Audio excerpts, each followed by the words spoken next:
uh-oh, you'd better look out because I've got an idea, which is usually a sign that there is a great deal of trouble and irritation to come.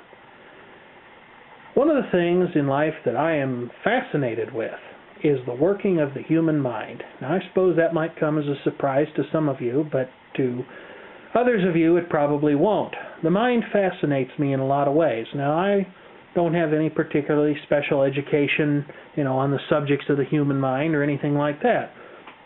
But the way that it can, the way that it can rewire itself in the face of even being heavily damaged, in the way that, we dream and our subconscious and things like that. I don't remember my dreams like I used to, but sometimes I have some dreams that are pretty far out there. And one of the most amazing demonstrations that I have ever seen, and most of the time when I was in school, I hated high school assemblies because most of them were just talking about our loserific football team.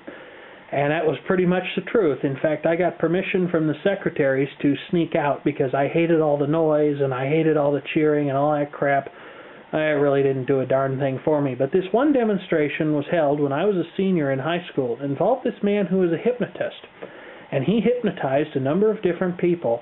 And it's still one of the most amazing things that I have ever seen.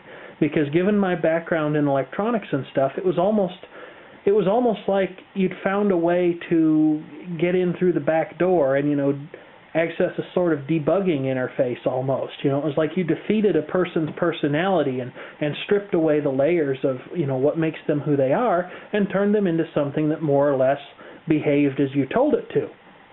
Well, this man who was doing this was very careful to point out that, you couldn't make a person do anything that they were fundamentally opposed to.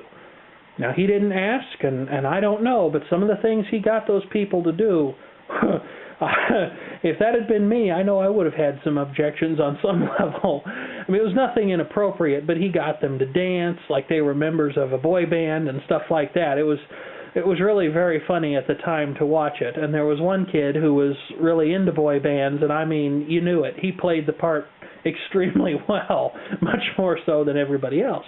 But it raised a lot of interesting questions, one of which was, what else is there that we don't know about in that same vein?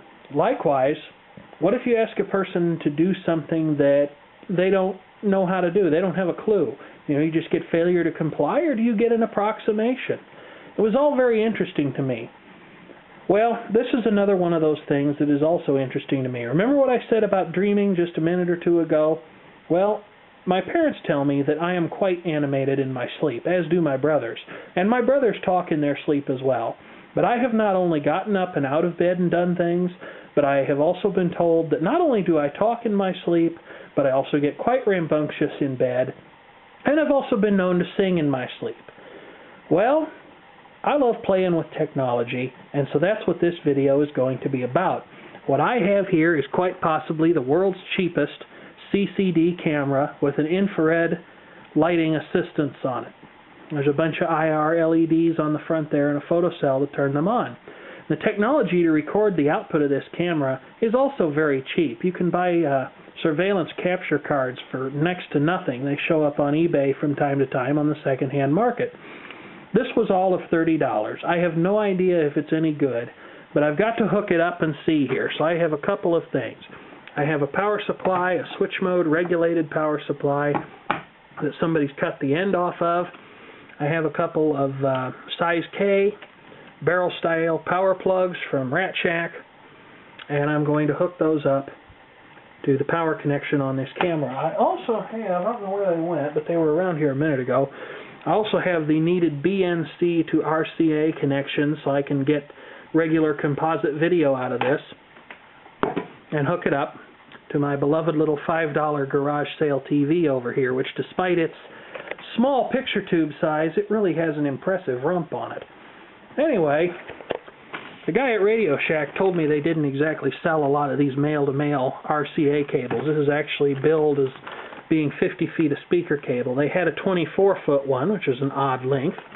But I decided, I don't know where I'm going to end up putting the computer. I'm probably going to put the computer in my closet so it doesn't bother me while I sleep. And what I'm going to do here is I'm going to conduct an extremely low-budget sleep study, just to see what it is I do when I'm in bed, when I'm asleep. just to see, do I get up in the night or something like that? Is what everybody's been telling me true? And, what do I say when I talk in my sleep and things like that? It's all stuff that I'm extremely curious to know. So if this little camera works at all, which is going to be another point of this video where I demonstrate, that either I got a screaming good deal or I got taken for a ride, I'm going to hook this up and see what kind of output quality it has, as well as how well it can see in the absolute darkness.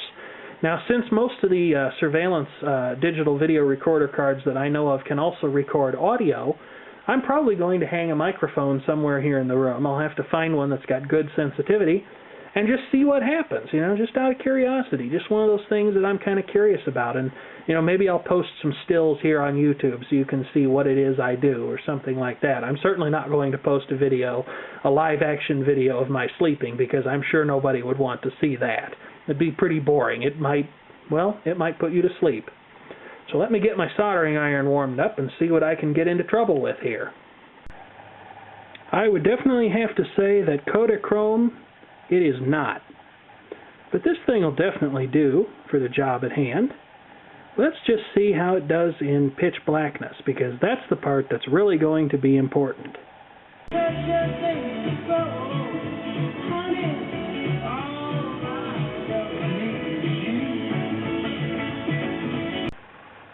There you can see all the infrared illuminator diodes, because this camera doesn't have an infrared filter. So they're definitely doing their thing. What happens if I point them at something else, though? What do I see on my little TV? Alright, here we go. Lights on, lights off. Now, that's not too shabby at all. The curtains, the mug, the other wall. I'd like it if maybe this thing was a little more wide angle than it is. But in the grand scheme of things, that's really not bad at all. So I think this is going to end up working quite well.